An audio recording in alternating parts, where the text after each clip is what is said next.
Welcome back to Dark Knight Adventures. Thanks for joining me today. Today we're going to go over tips and tricks on flame weed.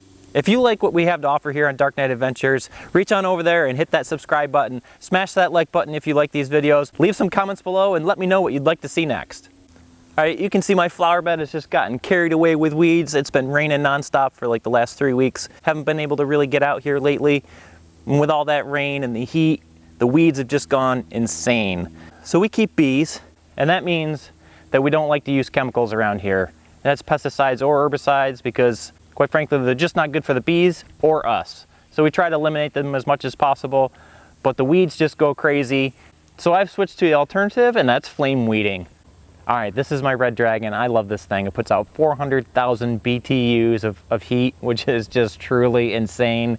It'll gobble up some propane pretty quick, but it also kills those weeds really fast, so you don't have to be out here messing around for very long.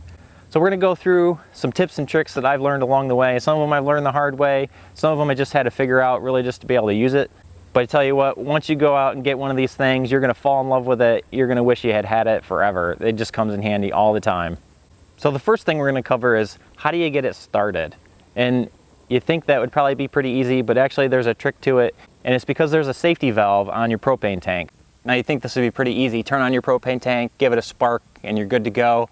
But there's a safety valve inside your propane cylinder, and you got to do things in a certain way so that you don't trip that safety valve.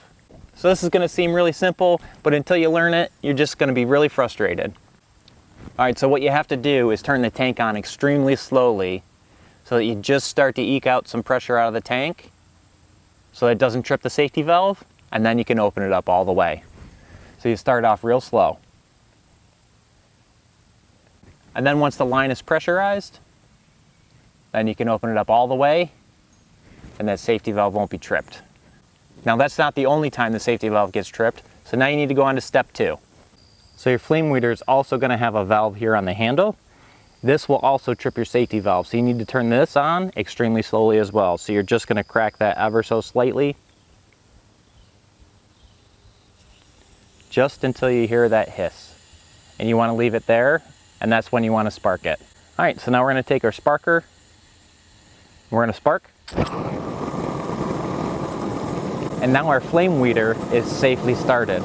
Now it goes without saying, but I'm going to say it anyway, always keep your flame weeder pointed away from you.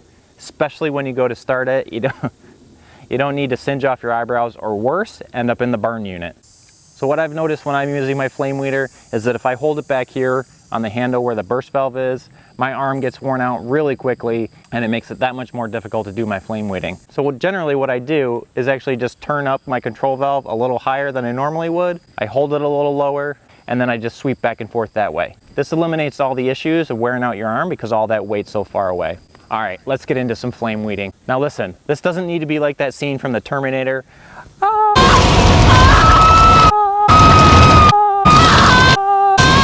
Okay? It doesn't need to be like that. You just need to hit them with the heat until they wilt, and then trust me, they're gonna die.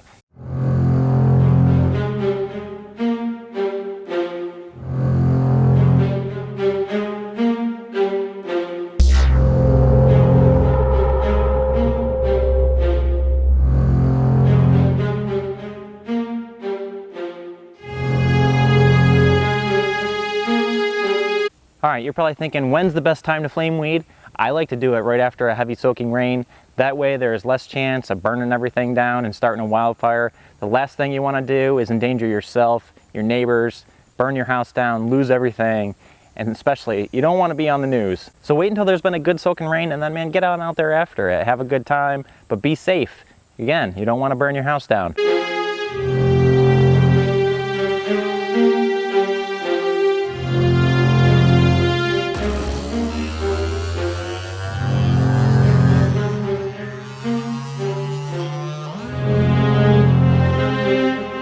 All right, here's what you need to understand about the flame weeding. It's not the flames that are doing the work, it's the heat. It's the heat that kills. And the heat is what you gotta pay attention to. Where is your heat going? So here's a tip. If you're working around trees and plants that you wanna save, make sure to aim your flame weeder away from them. So you might have to work over the top of the plant and push your heat out away from the plant or out from underneath the tree, because if that heat comes up through the tree, trust me, you're gonna kill all the leaves on the tree. I've been there, I've done that, so you don't wanna do that. Let me demonstrate. All right, so here's this nice little cherry tree. It's just getting going after sitting here for 3 years without growing. I definitely don't want to kill it. I want to keep the heat away from this tree. So what I'm gonna do is actually stand behind the tree and we're gonna flame weed forward. And what's gonna happen is that heat's gonna go out and up away from the tree. All right, let me show you how it works.